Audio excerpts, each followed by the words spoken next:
Free business account on Amazon Shopping. Welcome guys, I'm going to show you how to do that easy and quick right now. Let's start. Just open your Amazon first,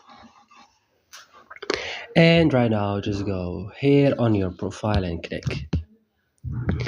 So you will see this list. Go to your account, click see all, and go to login and security, click create your free business account. Here you have to click here, or if you want to use a different email, click here. For example, I would just click begin account conversion and click convert to business account, and you will wait. Right now here guys, you have to add your password. I add my password right now, click sign in.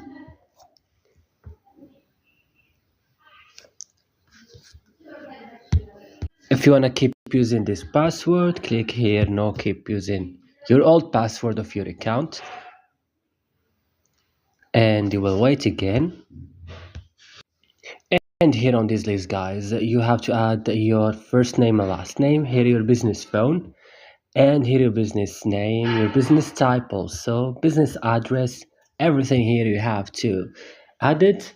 And when you finish, click create business account, and that's it guys. I hope this video was helpful. Don't forget to like and subscribe, and bye.